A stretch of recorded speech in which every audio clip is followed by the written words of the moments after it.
Because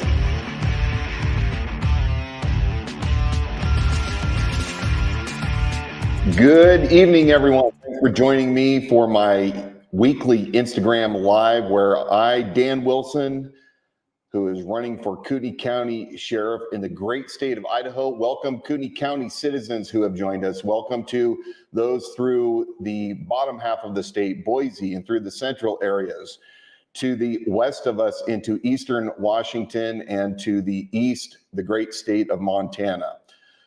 Thank you for joining me. We enjoy these things. I enjoy them tremendously, talking with the people. I like to think about the fact that we can reach out to so many people, not only right here locally in the region, but also across this great United States and beyond the borders. The sound of liberty should be shouted every chance we get to all, whether or not you are right here in our country or not. We support the principles of liberty. So appreciate everybody joining me. Remember that this is a Q&A, so I have joining me right now Donna, who is my wife and also my communications director. Donna, do you have anything you want to say tonight? Hi, my name is Donna Wilson. I'm sitting off to the side here with Dan. Hello. Nice hand, by the way. I might make an on-camera appearance here and there, but I am here to field your questions, no matter which platform you are joining us on, and I will relay those to Dan. Here's kind of a cool thing. We don't filter out hard questions. No, send your hard questions. We don't ignore naysayers. Now, if you start getting rude, or if we're going over the same question multiple times, there are things that we might sort out. But other than that, this can get pretty exciting because we are game for all of it. I know Dan is ready to go with all of it. So we're discerning, but we are not going to filter you out just necessarily because you don't necessarily agree. Let's talk about sons and daughters of liberty. If you love the Constitution, if you love the Bill of Rights, if you love everything that those documents stand for, those things that were first espoused in John Locke when he talked about the laws of nature and of nature's God, and our founders 100 years later took those documents as they used them for part of their template to form the United States Constitution, and later on the amendments, the Bill of Rights specifically, we welcome you. Liberty is something that we should always keep in the first and foremost part of our worldview as we are extrapolating information that comes into us. And we are bombarded today with a lot of information, a lot of disinformation, fake news. And by the way, this happens not only just on the far radical left, but I've observed so-called right-wing conservatives playing the same game. So everything needs to be as far as it's within your capacity to be viewed through the lens of truth. Sometimes it's hard to find truth. I remember as a kid, my dad would take me out hunting, and he would give me a topo map and a compass, and he would teach me how to orient. And if you bring your compass out and map and you orient yourself and you find the direction you need to go, it's not always convenient to bring out that compass if you're going to travel for a long ways to continually make certain you're on the mark. And so my dad taught me to look for guardrails. And those are those things on our peripherals that we can view and know to stay inside the lane in order to not have to bring out the compass all the time and the map and to reach the destination. We need the same guardrails in our lives as conservative Americans. And how do we get those guardrails? And if the direction we're traveling is always going to be we're heading towards the truth, north to the truth, then I would suggest that we need guidelines, monuments to help keep us steering for that truth. And those things can be everything from things that your parents taught you. They can be the United States Constitution. They can be the writing of the founders, the Bible. But things that are true, it's important to have those in our peripheral so that when we hear things that don't sound exactly correct, we can reference those things that we have studied and read and learned to help us as we are discerning things that might be disinformation.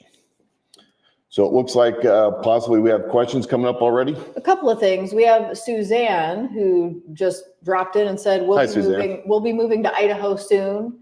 We've seen a lot of comments like that. People who are already in support of you, that are following along your journey, watching what you're doing, and want to get alongside of you, knowing that they're planning for that move to Idaho. What word of encouragement can you offer these people who are migrating here?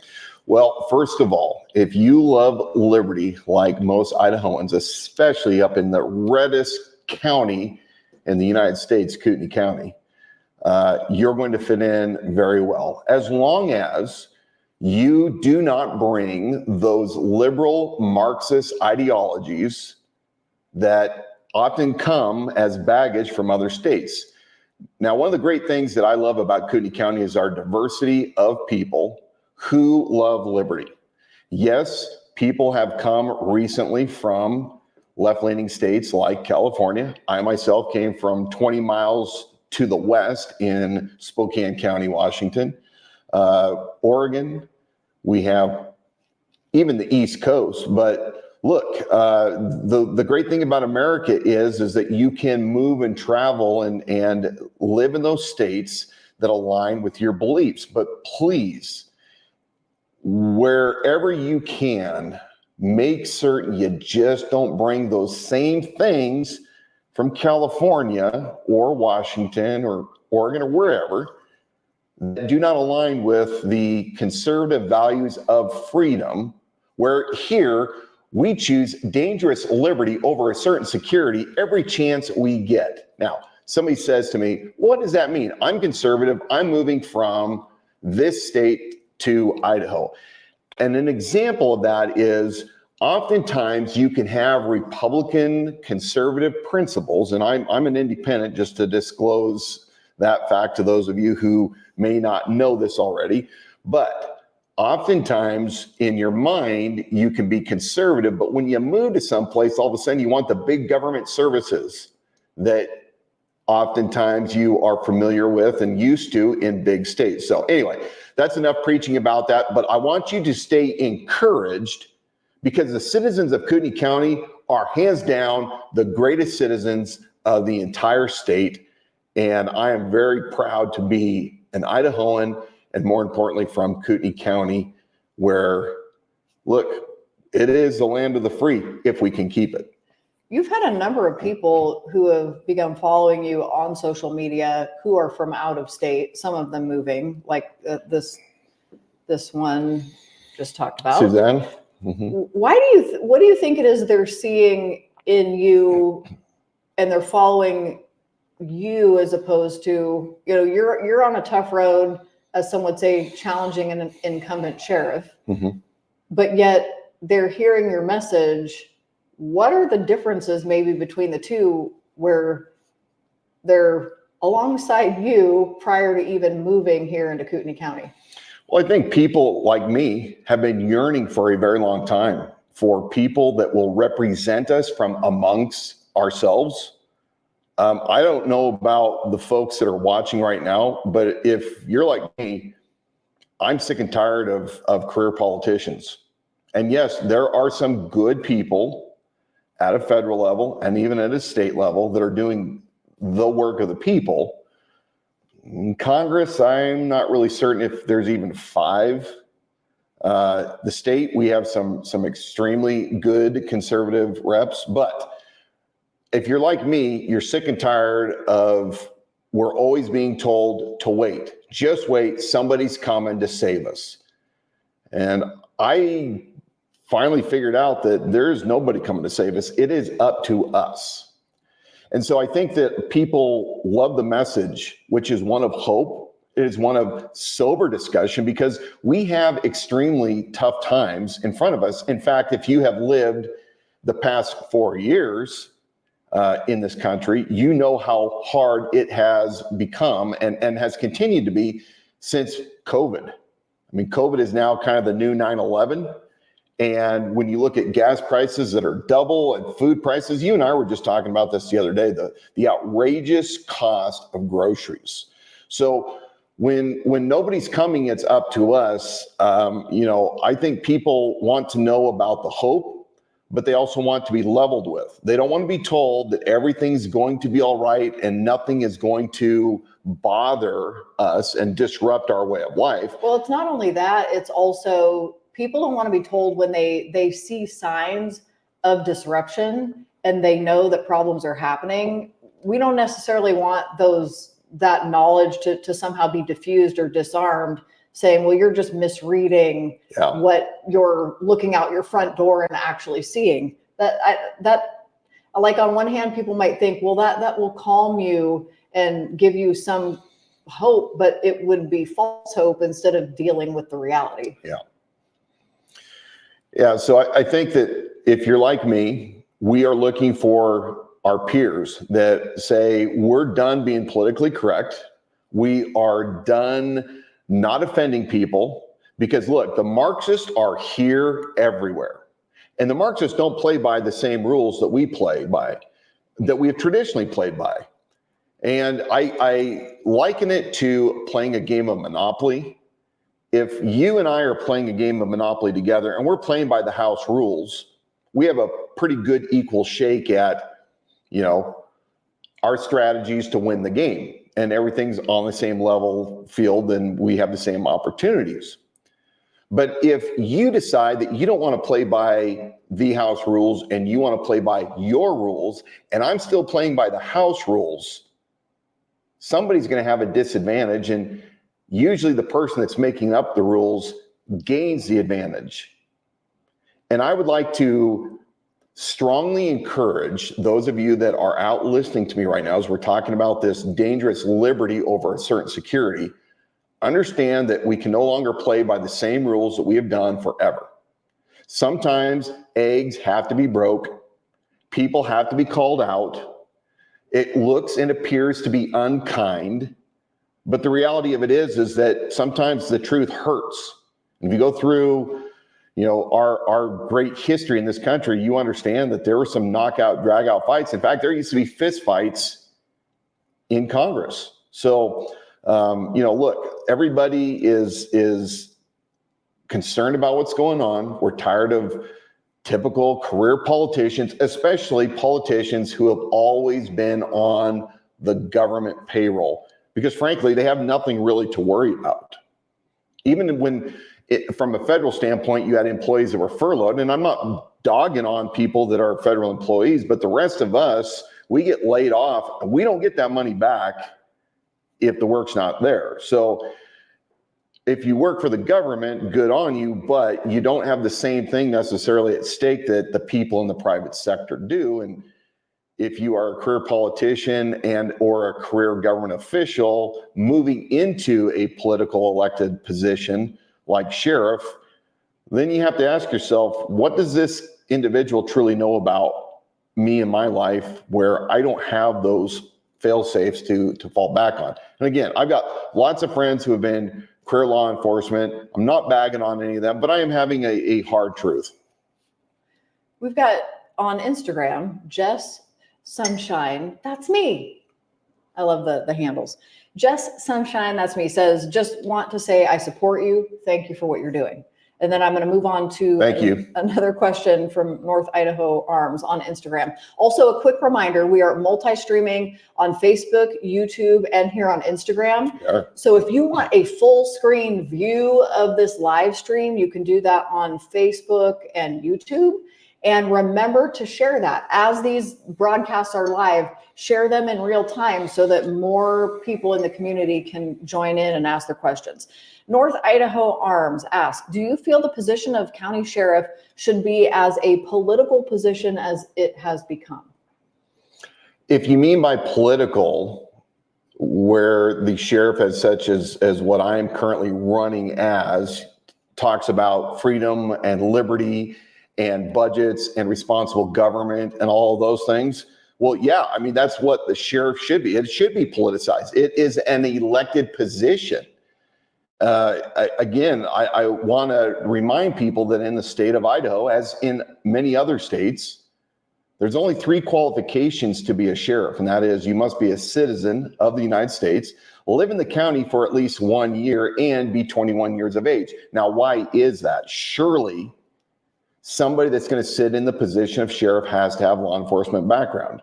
And that is a very good idea. I have 12 years of service to my community. But remember that the sheriff is a political position. The sheriff is elected by the people to represent them as the chief law enforcement official in the county. So hopefully that doesn't upset you too much. If it does, well, sorry, I can't help that too much. But really, yeah, it has to be political, and it should have been political for a long time. Maybe then we might have had other individuals sitting in the office rather than just career law enforcement. What do you think because there's a difference between a political office and somebody who is running for office who is a non-politician. So maybe that's more the direction of the question, is that it's become political as in the gaining of, monetarily gaining and power, rather than somebody who has been in the non-political, has been in the private sector and running for that office. Can that bring a breath of fresh air into that office? Yeah, I mean, I think that's a great point. And if I misunderstood that question, my apologies. The reality, I'm sure you did miss it. the reality of it is that yes, I think that a breath of fresh air by somebody coming in saying, again, I'm not a career politician, but I'm sick and tired of things being the same old, same old. I mean, I don't know about you, but with inflation being, 30-40% above what it was in 2020, looking at property taxes and everything that we have facing us that is stealing our treasure, then yeah, before you ask the taxpayers for one more dime, you need somebody that's going to go in there and insist that there is a audit, top to bottom, forensic audit of the sheriff's office, so we can really see where the money's going and if it's being spent wisely. And maybe we're entangled in grants and other things federally that is not in the best interest of the people here. So yeah, I think that's another great point, that sometimes, you need somebody that is also not a politician. I'm not a politician. So if you want to try to entice me to get me to aspire to some other office, isn't going to happen, because that's not what my bent in life is. My identity is not in having to be sheriff, but I'm willing to step in at this time and place in history to lead Kootenai County because of what we have on the horizon and what we're currently, being dealt. Here's a comment from Facebook. Bob Norris was at the Athol Community Center last night. I didn't see you. I'm guessing that you weren't invited. I don't know. Do you know what the event was? I don't recall what the event was. I mean, Bob has these events now since he's been running for re-election plenty and often. And it's hard to understand whether or not it's an actual campaign event or if it's an actual official government business. If you happen to know, any of you out there, what the difference is between a public speaking event as his official capacity versus, campaigning, please let me know. But no, I've heard to coin his phrase, I've seen the trailer, I've seen the movie, and I've seen the sequel. I'm rather kind of bored at this point. So you don't want to hear that one again. What I had another, the back on Instagram wasn't worded as a question. I'm going to reword it to be a question.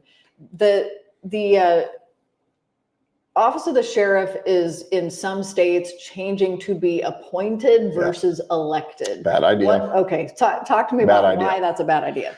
Well, look, if you want somebody who is going to protect your rights, specifically those found in the Bill of Rights, as a chief law enforcement entity elected by the people, again, the key word is your representative, you must keep the traditional form of an elected sheriff versus an appointment. Now, in Kootenai County, we have, I think it's 4, and I'm probably going to get shot because I'm forgetting one, but we have Rathdrum, Spirit Lake, Post Falls, Coeur d'Alene. They have their own separate police departments, and each one of those chiefs, the chiefs of police at each one, is appointed by the mayors and or city council. And so in theory, those chiefs carry out the will of the city council. And look, I'm not at all insinuating somehow that chiefs don't enforce the law, or, you know, they do things that are not, you know, on the up and up, but a sheriff does not answer to anybody except for the people. The only individual in a county that can arrest a sheriff is the coroner. So anyway. I think there are a lot of basic things about the office of the sheriff or the position of sheriff that people will know. The last year or so has been a definite education for me and some quick ramping up to understanding a lot of those intricacies. One of those being the only person who can arrest a sheriff. Yeah. And when the first time I heard that, I was like, wait, what? How does that tie in? Yeah. So that was an interesting point. Well, if you think about from a political standpoint, you don't want political enemies coming after a sheriff because they don't like the fact that he is taking care of his people. And the founders, once we, you know, learn this as good citizens, the separation of powers is not only between the 3 branches of government, but it's also vertically. And a sheriff is no less inferior than the federal government. The federal government is no more sovereign than the state than the county. We're all equal, accountable to each other, but not ruled by the others. And so you want a sheriff whose job is to make certain that the people, the citizens of the county, regardless of what your beliefs are, whether you are an extremely right-wing conservative, I guess you would say, like I am, versus somebody that is an extreme leftist. If you are a citizen in this county, you need a sheriff that will stand up for your rights. The sheriff is the last line of defense against an out-of-control, unaccountable federal and state government. Interesting you should say that, because we just had that comment dropped on Instagram. The sheriff is supposed to be that last line of defense. Yeah. One other comment on Facebook from Brooke Miller. Hey, Brooke. Put this up on the screen. She said, with everything I've been awakened to in the last 4 years, experience in political office is actually more of a turnoff to me than it is a plus. Yeah. Do you think that's maybe troublesome to some career politicians or those career government employees? Yeah, I definitely think so. And Brooke, thanks for the question, or the comment rather. I agree with you if you and I are in alignment on this. Look, at a federal level, COVID lockdowns that were unjust and run around the Constitution, at a state level, those were bad enough. But the counties, in my opinion, oftentimes did worse to its people than what they did at a state or federal level. And I don't believe that there have been politicians that have been held accountable for circumventing people's rights to life, liberty, and property, specifically through the First and the Fourth Amendment, that have paid the consequences for their illegal actions. And I believe that if you were a politician during those times and you unlawfully authorized people's rights to be disregarded and draconian measures taken, you really should be answerable to the people. And you should probably, once you are found to have violated people's rights, I think you should be ejected. Doesn't matter how much I like you. We have politicians in this community. They're good people. But if you are a part of that tyranny, then you should go. And so I'm with you. I think it's time that government changes all across the board. We need to get people in that are people like you and me, and more importantly, like Washington, self-regulate on how long you stay in office. We have some outstanding liberty-minded representatives, and I'm not just saying representatives as a state level, but look, it's time to get some other new blood in there, and people need to be courageous and throw off all their insecurities and throw their hat in the ring. And we also need a local central committee that's actually for competition and promoting people that don't fit necessarily inside the little box that they have made up for us. There are people shouting out in agreement with Brooke and her comment that we got some amens. Amen to that. Amen. Brooke, career politicians are in it for themselves. Sheriff, for the people, by the people. Yeah. And agreements on term limits. Yeah. That comment came from Suzanne back on Instagram again. I wanted to let you know that she also commented that they're the ones moving here to Idaho pretty soon, but they're a military and law enforcement family. Great. Thank you for your service. Yes. All right. So as we're waiting for other questions to ramp up, we're going to talk about a few other things. We discussed last week the role of a constitutional sheriff. And I'm asked this question over and over and over again. People that have just been red-pilled the past several years are still playing catch up. They understand the idea of liberty. They know that the government, by and large, is out of control, that the globalists are looking for every chance they can to break up this great country. They see the invasion at our southern border and at the northern border. But if you have a sheriff who says, well, I'm a constitutional sheriff, demand that he articulate specifically what that means.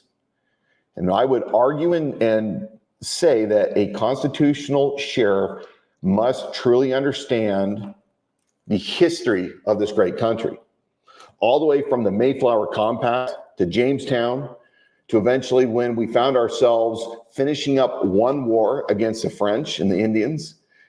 And then we found ourselves being taxed, and the discord that was taking place and the patriots that emerged from the unfairness that was being presented to them by the Brits when they decided we're Americans. We're no longer subjects to Britain. We're Americans. And then, of course, the writing of the Declaration of Independence and the signing of that great document, the gathering of volunteers, people that are just volunteers for the First Continental Army under George Washington, through the 7 years of war and the rebuilding of the country and casting off the Articles of Confederation because they were unsalvageable, and writing that Constitution of the United States that was not perfect. There's still gaps in it when it came to the Bill of Rights and those founders that were so instrumental in insisting that they would not support ratification of the Constitution without a Bill of Rights. And I would say that part of that study should also go into the Federalist Papers, which was written by Hamilton, Madison, and John Jay, specifically in New York, as they were attempting to articulate and win the argument for those that were on the ratification committee in New York for ratifying the Constitution. And Hamilton speaks quite a bit about the intent of what the Constitution, what the purpose was, and the pros of it, and the cons that were there, and the counter arguments. Of course, there was the Anti-Federalist Papers. But understand that the Constitution in and of itself is just a parchment barrier. It's just words on paper. And unless a good, moral, judicious people, self-regulating people, employ that Constitution and uphold it and defend it, it's worthless. So a good constitutional sheriff understands all of that and understands specifically how important the Bill of Rights are and why the people must have those rights protected. Remember, the constitutional rights that we call rights, those aren't government giving us permission. That is the limits set on government, because those rights that are espoused, that are articulated, were given to us by God, and no man has the right to take those away. If you want a good read, study John Locke, who was about 100 years before the founders.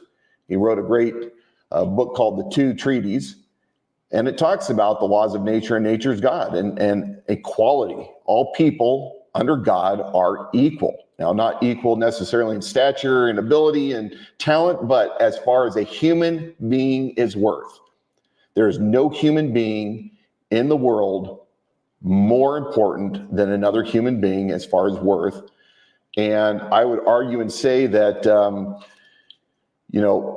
it's time that we get back to remembering some of these truths. So, do you think it's important that a sheriff has some of these historical facts memorized, or parts of the Constitution memorized, or the amendments that we talked about? I know you've been heavy on the topic of, like, they'll usually camp on these two, but why are we leaving these other ones out? Yeah. Do you think that they could intrinsically be a good solid constitutional sheriff without necessarily knowing some of these things by heart? No, and I'll tell you why. I'll give a couple examples. In law enforcement, when I was a reserve police officer, we would continually train with the full-time officers, Supreme Court rulings, two major rulings that give law enforcement most of its horsepower.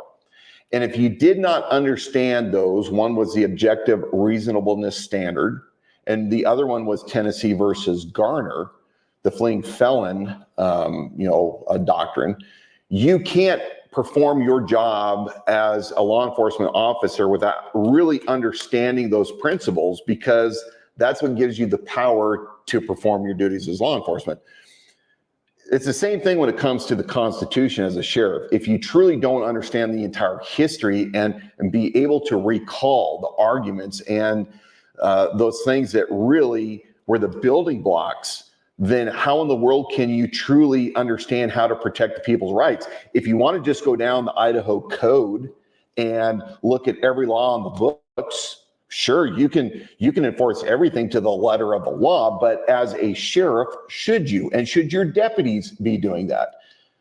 At one time, government recognized the fact that laws were meant to deprive people of their rights? No. They were meant to safeguard people's rights by those that would deprive them of life, liberty, and property. We've come a long ways from that to where we have so many laws now to where we, the people, are in constant jeopardy of being penalized because we are violating something that has nothing to do with protecting our rights to life, liberty, and property. So I would argue and say that if you just say you're a constitutional sheriff because you're pro Second Amendment and you're not going to enforce any red flag laws, well, that's like low-hanging fruit. And politicians have done this for years on abortion and the Second Amendment. Or they can say fancy things like, well, I'm not going to enforce any mask mandates. Okay, cool. What's that mean? And how does that apply to the Constitution, the Bill of Rights specifically? And more importantly, how does that really work in the community that you are? What kind of horsepower does that really have? So, on Facebook, Ryan's got a question for you. I recognize that name. I think it's going to be a hard question. Put that up on the screen. He wants to know, how will you work or partner with state agencies? What do you mean by state agencies? Are you referring to other law enforcement agencies, or what are we talking about? So, Ryan, here's what we're going to do. Legitimate question. Go ahead and drop another comment in there. Explain a little bit further, because Dan wants to answer specifically. And then I'm just going to move on to. We're not going to give him the Jeopardy music. But Let him 30 seconds. Okay, Ryan, we're going to get right back to you because that's a great question. Yep, just expand on it and we'll come right back to that. Do you think that there has been a decline in legitimate, true constitutional sheriffs nationwide? And if so, when did that decline happen? Wow. speculation on my part. I think all of us as Americans have been asleep for many generations. And I think you could probably go all the way back to FDR's time when we saw the massive surge of federalism over states' rights. And I think people came back from war and they were just tired. And, we don't have the information today at our fingertips. We don't have social media where we can share ideas quickly with all sorts of people. I think that we also lived in a time where people generally respected the rule of law and the fundamentals of the Constitution. So it wasn't necessarily that we had less constitutional sheriffs back in the 50s, 60s, or 70s, but we were a different people back then, where people still primarily respected their fellow citizens. And yes, we have black eyes in our history and we've done bad things over the years. And we've tried to right those. But I think that especially in the Clinton years, all the way through the Patriot Act, we have seen a continual erosion of our sovereignty on all levels to where government has become the solution to everything. So I would almost argue and say that we've had a surge of folks like me who understand what's at stake. And have taken the time to really dive into the dynamics of federal, state, and local law and said, hey, we've got some major issues here. And I recall at one time we used to understand everybody's proper places. So I don't know that it's that they fell away, society changed. But now there's a new generation of people like Mark Lamb down in Pinal County, Arizona, like Sheriff Clark, like Sheriff Grady down in Florida. We have some great sheriffs across this country that have really led the way. And those are some of my role models. Ryan says, so he further elaborates, again, the question, how will you work or partner with state agencies, and specifically the Idaho Department of Corrections, adult felony probation, and parole? Yeah, I'm still not 100% understanding. It's hard on a text to get the gist of it. But look, we're going to comply with laws when we need to. If they're there that we have to follow, and it's not violating our people's rights, we're going to partner with our fellow agencies. We don't want to have an adversarial relationship or pick a fight with the state or with the federal government. But if you're talking specifically with the amount of recidivism, thank you. You're welcome. In the county, and specifically with the overcrowding of the jails and adult probations, then yeah, we've got a lot of work that we need to do. We need to come back to the drawing board and come up with better solutions to what we currently have, the overcrowding of the jails. And we have a certain amount that we're dealing with the state and those that we have to hold at the county jail on that level. So we're going to cooperate with state and federal law enforcement agencies when it's a righteous thing. But when it's a unrighteous thing, that's when we're going to have a lot different conversations. Sorry if that's not answering what it is that you were asking, and maybe you can shoot us a more detailed email off the side, but hopefully that answers what you were looking for.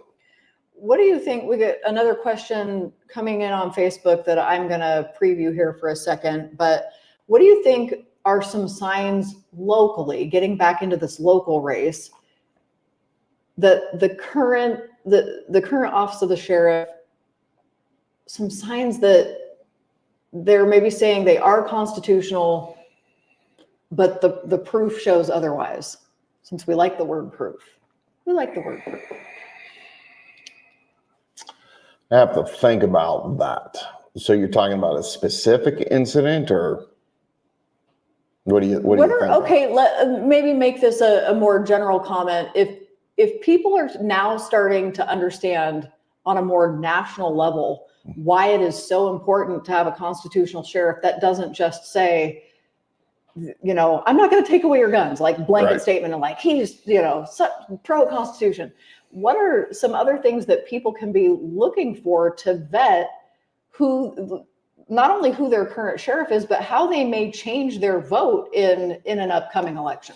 Well, I think integrity is a big deal. If we're talking about specifically with sheriff, you need to truly vet those individuals that are running, dive into their background, and don't just take some flyer that comes out by an organization saying to vote for these individuals. But you want to look at track records. As my opponent is fond of saying, the best indicator of future is based on their past actions. I would also look and find all the incidences that are going on specifically with the department and find out generally overall, how are people being treated? I have had several opportunities for people to come up and share experiences that they've had that were negative with Kootenai County Sheriff's Office. Now, having been a cop for 12 years, I'm used to hearing about complaints, because in the role of law enforcement, usually people are not happy if they're on the receiving end of finding themselves either arrested or cited for something, because it's not a pleasant experience. Nobody likes to have somebody come and tell them what to do. So I understand that not every incident where somebody's come and shared something with me is the whole story.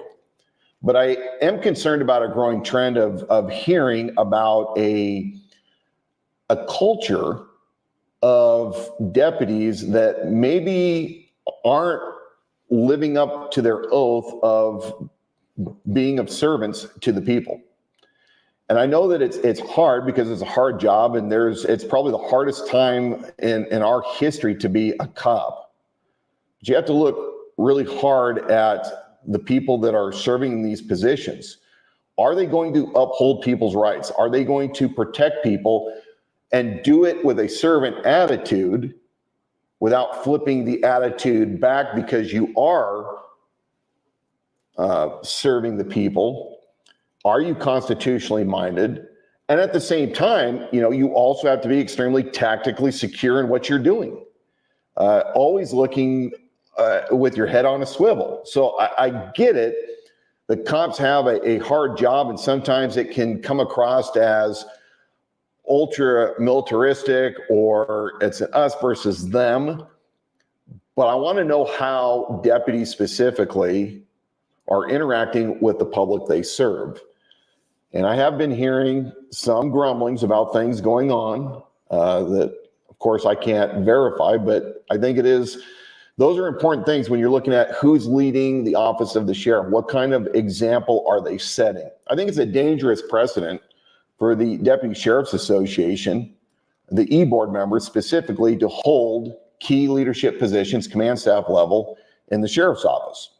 I think that that really reeks of nepotism and cronyism and whatever other ism you want to throw in there.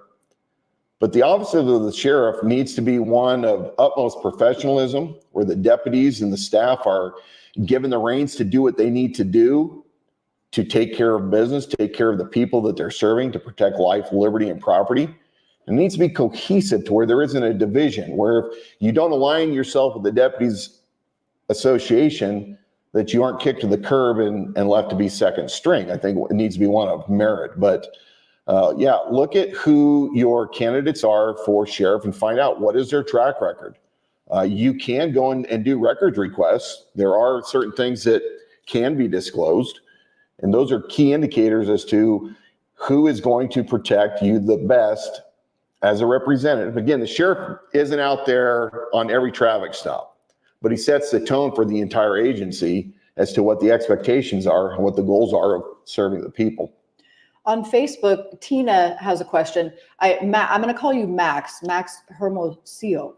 It's a little bit of a different name. Max, you've got a whole bunch of questions all bundled into one. If you can do me a favor and break those down into individual comments, it'll be easier to tackle those. But I'll come back and we'll get to part of that.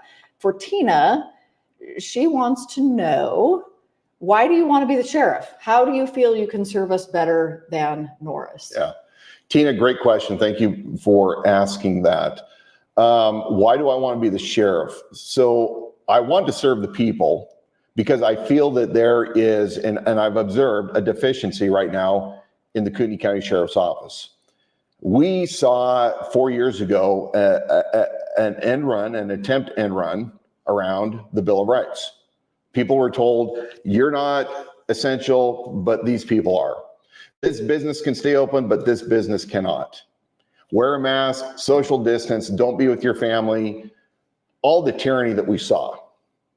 And once we really figured out what they were doing and knew that it was a globalist agenda and that many of our so-called leaders were falling for it, choosing certain security over dangerous liberty, I started looking around thinking, what's Kootenai County going to do to get ready for the next time? Because they're not going to stop. That's one thing about the Marxists and the communists, the globalists. They're not going to just stop after one attempt. And I wanted to know, what are we doing in Kootenai County specifically to deal with what is coming our way? In business, and I've been a businessman for 25 years and with 2 highly successful construction companies, we always have to be proactive because action beats reaction every single time. We have to look at the horizon and we have to plan for what's ahead, not just right in front of us. And I have not seen in the last, almost 4 years, anything really proactive to get this county ready for some other event. Now, maybe the next event isn't going to be COVID or a virus. Maybe it's going to be a grid outage. Maybe it's going to be a terrorist attack of significant magnitude because of all of the military-aged males that I have personally witnessed when I went down to the Arizona border back in January, coming across this entire country. And how do you get ready for all these things? Human trafficking. We know that human trafficking is majorly underreported and majorly not gone after in this county. And nobody's doing anything. We're on I-90. We're in a county of over 170,000 next to a county of 550,000. We seize fentanyl by mass quantities all the time on routine traffic stops. And I'm looking at all this and saying, okay, so why are we not getting ready for the future events and the things that are facing us? We knew the border was going to be open once Biden was sworn in. And one of the ways that you do that is by forming a citizens posse, which goes all the way back to after the Civil War. And it is the ability of the sheriff to grab whoever he needs in order to maintain law and order, secure the county. And the sheriff's job in Idaho is to secure the county.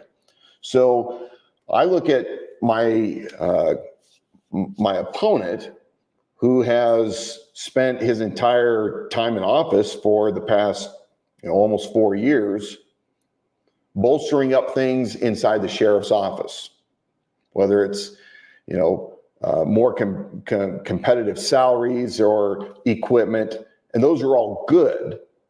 But as a businessman, I have two things that I have to juggle. One is all the people that work for me in the operations, my offices and my equipment and software and everything that it takes to run a business. And my most important resource, which is my people. You have to take care of them. That's non-negotiable. But on the other hand, we have clients that we have to take care of, that we have to service, and they have needs. And we have to logistically figure out how to take all these resources over here and our external vendors, and we have to come up with a solution over here. And it's the same way in the sheriff's office. If you focus solely on building up the office and the employees, and you forget about this over here, you're not being proactive. And in business, we would be out of business very shortly. Now, the sheriff might argue, the current sheriff might argue and say, well, I'm doing important things like going undercover to a library to look at a lewd book, that there isn't any of us here that call ourselves conservatives that would not say that those are books that we don't want accessible to minors. What is a minor? A minor is not an adult. That's clear. Same thing with smoking and drinking. There are ages of accountability.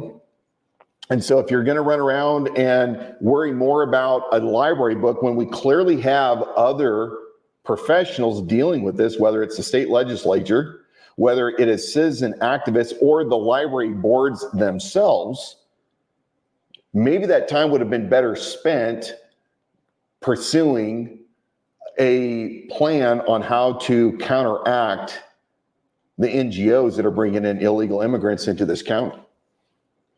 There are so many other things that should have been done. I would argue and say this Patriot Front debacle that has taken place June of 2022 was a complete missed opportunity for the current sheriff, who calls himself a constitutional sheriff. Look, we have heard that the Patriot Front are a bunch of feds. We've heard that they're not. What a great opportunity was given to Bob Norris, even though the fact that the arrest took place inside the city limits of Coeur d'Alene, there could have been an independent investigation to start finding out who are all these players, who are all these defendants. Are they real individuals? They part of dead baby birth certificates? Maybe they're all legit. Maybe there's some confidential human sources that are feeding stuff. And why did the FBI decide to take something that was a state misdemeanor and enter into the fray to get their bite? And you can look at the assistant United States attorney and some of the things that she was involved with, making this a federal crime. But look, there are bigger things that a sheriff should be focusing on, not just on making certain that he's got a helicopter, which we do not need. And I will guarantee you that when I'm sworn into office, that helicopter program is dead on arrival. We are not going to participate in this. And there's a lot more on that we're going to talk about, hopefully, here if we don't run out of time. But yeah, a sheriff has to be proactive. So I hope that answers your question, Tina. Thanks for that. From Tina, it could be Darren, because it's Tina and Darren. But they wanted to say bravo on Citizens Posse. And yes, we need to prepare for future events. Thank you for doing these videos and taking questions from we, the people, stand for our freedoms and liberties and strive to protect those, and you will get the votes. Awesome. So God bless. Thank you. Back to Max. Thank you for breaking down your question a little bit more for us. Wants to know, will you look to increase or trim the budget if elected? If increases are needed, where and why? If you're looking to reduce the budget, where would that be and why would you do that? Yeah, awesome questions. I love these. So really, the only way to answer that question is, and let me preface this by saying, I'm never a lover of increasing budgets needlessly.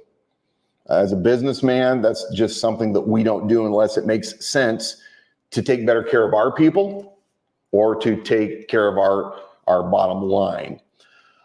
Really, the only way to safely know whether or not we need to increase or decrease budgets is to do a complete audit of the Kootenai County Sheriff's Office, and not just any audit. I am calling for a forensic audit, which is expensive and it is time consuming. But once that is done, I think that we will be able to look at all the data and determine really what is needed in the Kootenai County Sheriff's Office in order to perform our mandated functions of protecting people's life, liberty, and property.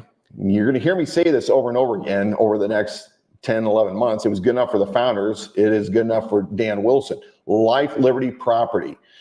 In the 90s and 2000s, the federal government poured a lot of money into law enforcement, local law enforcement, in the war on drugs. And so I think that we have become bloated and we assume that we need certain things that I'm not certain that we do. We need to maintain those things that we're mandated to do, like jail. Of course, we have dispatch and we have our patrolmen and deputies, throughout the entire organization. But just because somebody says we need it, prove to me that you need it. I've had contracts with the federal government and with big business, and it's the same story over and over again. People assume that they have to have money because if they don't spend that money, they're not going to get it next time. And that's not necessarily a bad thing. I think we need to look very closely at all of our federal grants and determine if any of them compromise the integrity and the autonomy of the Kootenai County Sheriff's Office. Because I will tell you that as Kootenai County Sheriff, I will not be maligned or blackmailed or coerced by any federal or state agency because they gave us money. You can have all that money back if you think that you're going to control the Kootenai County Sheriff's Office. Switching gears here a little bit, question from Instagram. Your thoughts on the local 18-year-old linked to ISIS? Alexander Mercurio, I believe.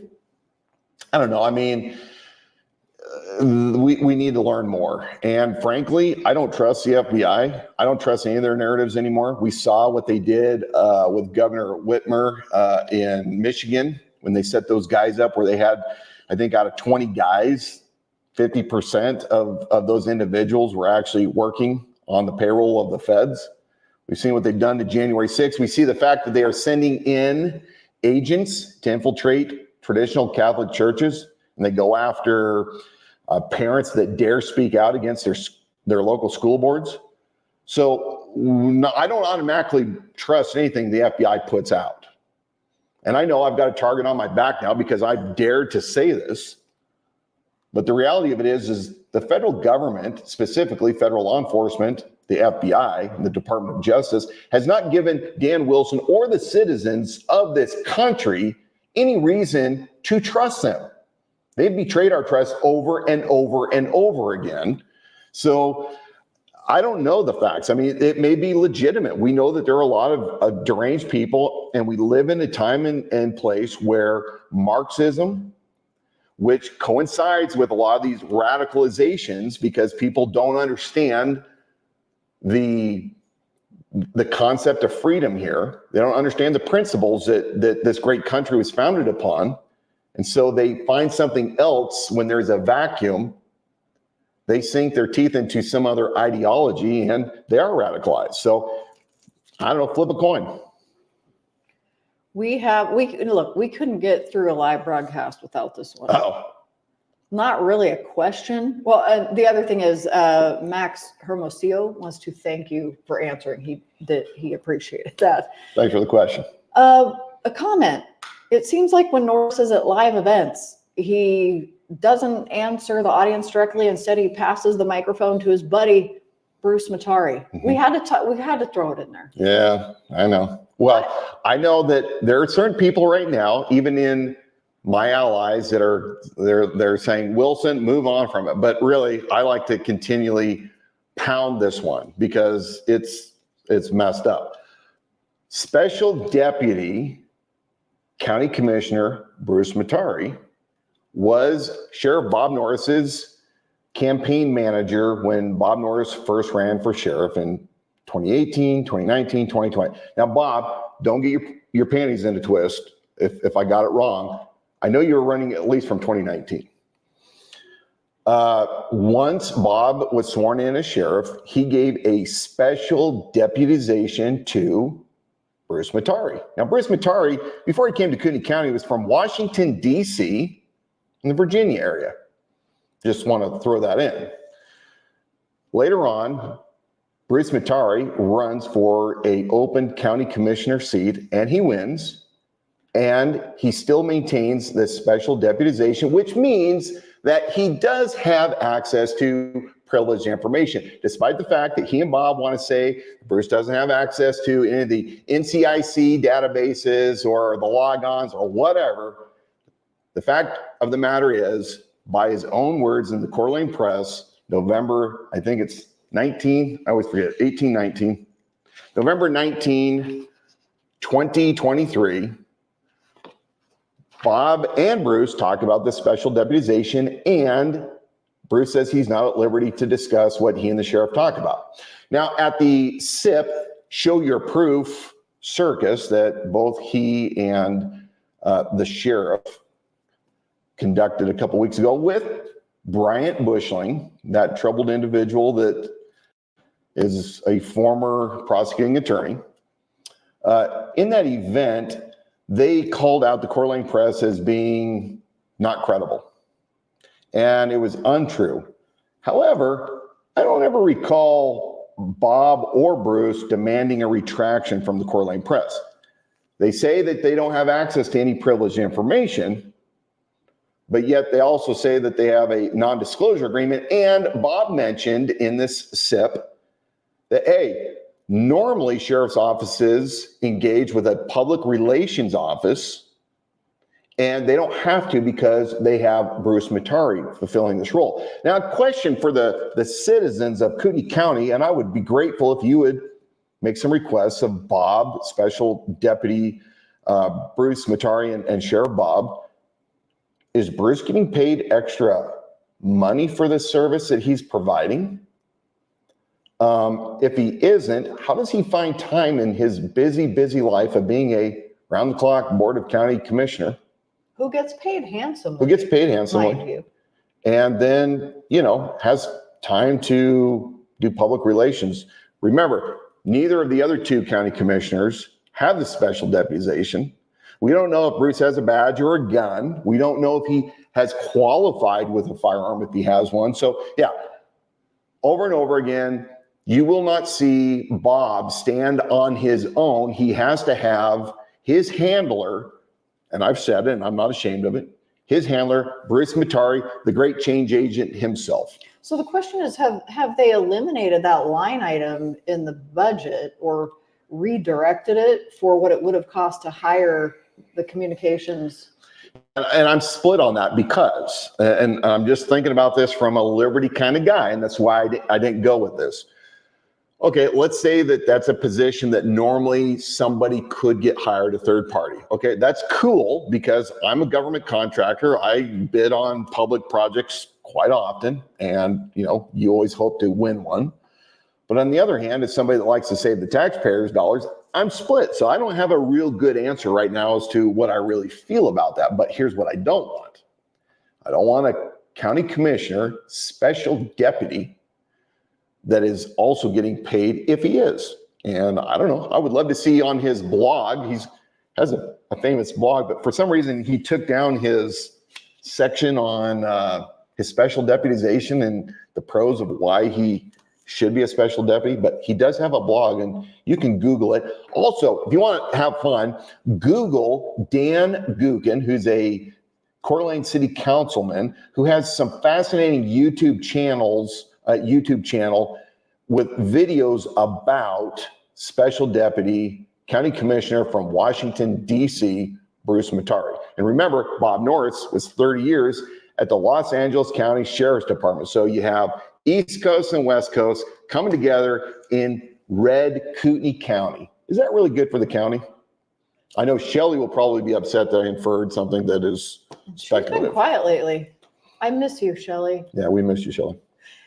You had talked earlier about deputies out on patrol, the position that they have being a calling versus job.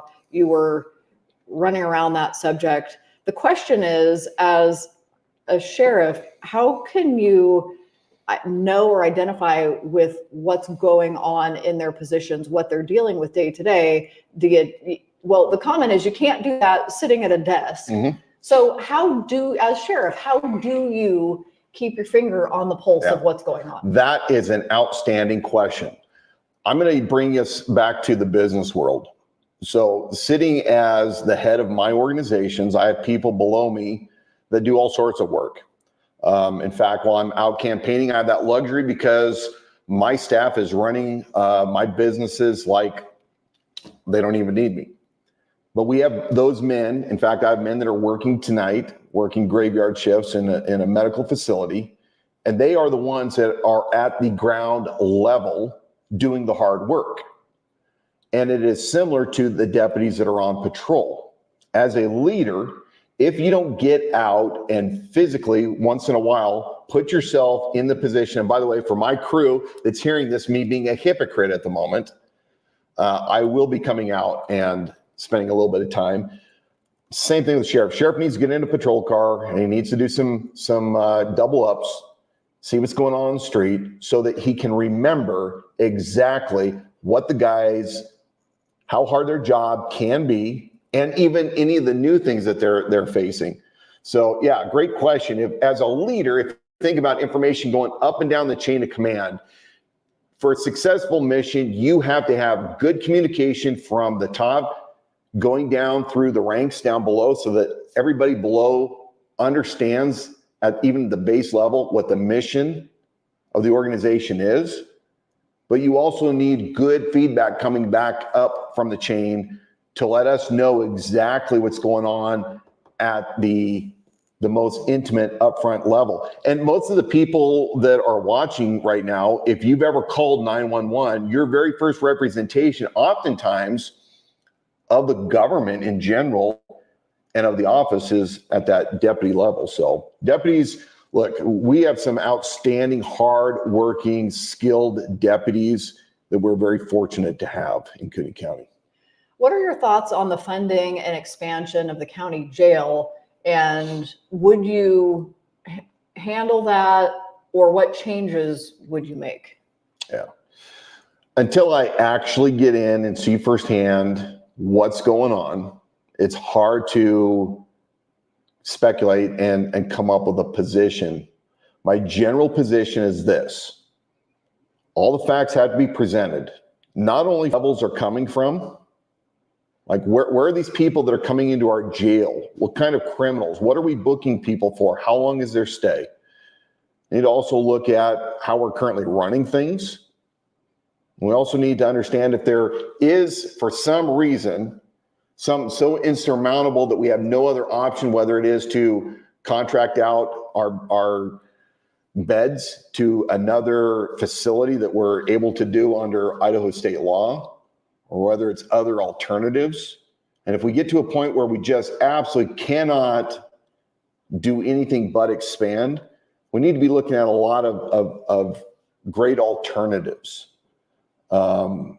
But no, I'm not necessarily, in fact, generally, I'm not a fan of erecting a brand new jail or a bigger jail, especially from a fiscal standpoint.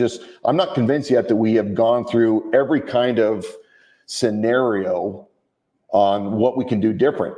And from a business standpoint, if we just stay in our own bubble and don't bring outside consultants to come and kind of help us look at what current market trends are and to educate us so that we're not in that bubble, that's very detrimental. And I think it's the same way in many parts of the sheriff's office, where we need to bring outside sources in, consultants, to help us get a great overall view on the operations as a whole, and to advise us. Maybe there's other solutions by smart people that would help us to not have to go to the taxpayers and build a new facility.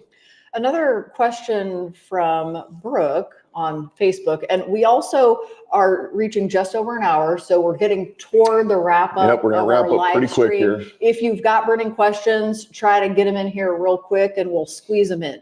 From Brooke, she wants to clear up a rumor. She says, I've a rumor she's heard. Did Norris pay $1,000 to scrub unwanted material from internet searches? And then, have you ever done this? She just wants to clear up any misinformation Have I ever done that? around out there. No, let's see if I have the information here. I probably don't. Anybody that wants to go on to the Secretary of State Sunshine part of the elections to look at any candidate that has run, you can go back to the financials of Bob Norris. I think it was, I want to say late 2018, not too long after he got into the race, but don't quote me. There was $3,000 of campaign money, which is a lot of money, sent to Reputation Defender, which was it is an online service that specializes in scrubbing information, unwanted information about certain people off the internet. Now, it's not impervious to everything. You can't get everything off, but I've actually talked with Reputation Defender, who is now run by Norton Security, and they've given me a pretty good idea exactly what that service is and does, and it's pretty robust. It's also very expensive, but we don't know. Bob Norris probably should be asked that question directly, and you need to get a real answer, not a what do you call it? A directed answer where he changes direction. Redirects, there it is. But $3,000 was spent. Now, you can Google anything you want on me. Here's the advantage for the people right here in Cooney County. If you want to know about me and you can't find a lot about me online, well, guess what? I've had a history in the inland Northwest for almost 50 years, and you can find people from all over in this area that have known me, known my family, whether it's law enforcement, whether it's a homeschool community, whether it's the church community, construction community. You know, I was a board member of the Associated Builders and Contractors, and most of the time our meetings were held over in Kootenai County. So you can search whatever you want on me. I've got nothing to hide, and I want to be transparent. So yeah, ask Bob that. Here's a burning question I have. Burning? It is. Is it your burning question? Well, it kind of is a shoot off from something you just mentioned. When you're asking questions to either your current sheriff or a candidate for sheriff or anybody running for local office. Yeah. There are some tactics in communication that you can be looking out for that to take note. Yeah. Are they actually answering my question? Or like you said, are they redirecting, running around the horn 10 times and landing on something that maybe even made you feel good? Right. But if you really walked away from it and thought, wait a second, that left me with a bunch of good feelings, but did they answer my question? Yeah. Well, we're worried about being too polite. I've observed this many times in local Kootenai County politics. And sometimes you can say it's a misunderstanding of the question. Sometimes we get nervous and, you know, maybe we get off track. I mean, that's something that happens to me. I mean, I get nervous. But when you look at career politicians who keep answering the same questions over and over again, they don't get a pass. So be looking for a couple things. One is, as I said earlier, redirection. Now, I'm going to be putting out a video pretty soon, and I'm going to show a very good example of a politician, a special deputy, who's very good at continually doing redirections. You ask a hard question, there's a bunch of word salad, and then way off to the side, starts talking about anything other. And it sounds kind of similar, but you also have to be observant as to what they're saying and then go, you still didn't answer my question. Want to try again? You know, we must call from time to time, the emperor has no clothes. The other thing I want people to watch for is change agent behavior. You know, I've talked about this last week, and this is where you specifically have a meeting with a predetermined agenda by those that are hosting or moderating the event, where they bring in a bunch of people like you and me. We're going to go for a town hall, for example, and we want to discuss these things. But the moderator is a change agent. He has or she has a predetermined outcome that they have in mind that they're going to try to direct the people towards. And they want the people to feel like it's a consensus from among them that are uniting together with the same belief or agreement. Now, a change agent typically does not work alone. Usually there's one or two seemingly unknown individuals that don't know each other that work the crowd in favor of the change agent's ideas to whip people up, because people want to be part of something. They don't want to be going, well, I don't believe this, but I'm the only guy that doesn't understand this. So yep, these guys must know what's right. And they formulate and shape people's opinions off of this. So be watching for these tactics locally. I guarantee you, I've seen it happen over and over again right here. Pay attention to what your leaders are doing. And if you have a change agent, be prepared to go after the change agent and those individuals that are assisting. Look, Rules for Radicals, Saul Alinsky. That's another great book that people should have on their shelves, and from time to time, go through what Alinsky and his techniques had to say about different things on how to radically change things from a nonviolent standpoint. And remember, Alinsky was followed and worshiped by Obama and Hillary Clinton, and he dedicated his book to Satan. So that tells you everything you need to know about that individual. But you need to know your enemy, and you need to know their tactics. Look, people want to take over Kootenai County.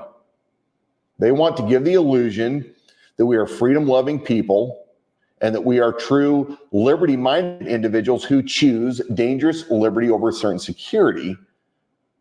But I'm finding that there's a lot of folks that have been red-pilled since 2020, but they still don't quite fully understand what liberty means. And they can be easily swayed. So folks, you have to dig deep. You can't just listen to Charlie Kirk or Candace Owen or Ben Shapiro or any of those ones that are great that we all listen to and like, but don't just listen to them and learn. Read it for yourself. This has been Dan Wilson for Kootenai County Sheriff, making some people angry because he calls himself the Idaho Sheriff. I know. Well, I think the sheriff actually said in his last town hall that the campaign team is brilliant. I think he said that. Well, we agree with you, Bob. appreciate that. We agree. But we will be live streaming every Wednesday night at 7 p.m. Spread the word, put it on your calendar. Easy thing you can do to help is once those live streams starts on whatever platform you're watching, Facebook, YouTube, Instagram, hit that share button and share that in real time. And then Dan, why don't you tell us the other steps people can take to get involved? Yeah, go to the idahosheriff.com, join up our campaign posse, sign up for our newsletter. You can find out our events. You can find out all sorts of media videos that we've done, press releases, you name it. It's robust, growing by the day. We're extremely happy with the numbers we're seeing on that. Also go to the Idaho Sheriff on all the social media platforms. I'm the most involved on Instagram, but we're on Facebook, we're on X, I think we're on TikTok as well. So help us spread the word, spread the idea of liberty and taking back our sovereignty right here. Sovereignty isn't a scary word, it's real. We're still lovers of law and order. We're not going to be anarchists, but we are going to hold government accountable to not infringe on we the people's rights to life, liberty, and property. And remember, we did not descend from fearful men. We descended from men who understood the times, and they met them accordingly. And they did so with their life and their fortunes because of their sacred honor, and it's been passed on all through the generations to us right now. You were born at this time and place for a reason. So stand with me, shoulder to shoulder, be strong and of good courage, always do the right thing, and may God bless you, and may God bless America.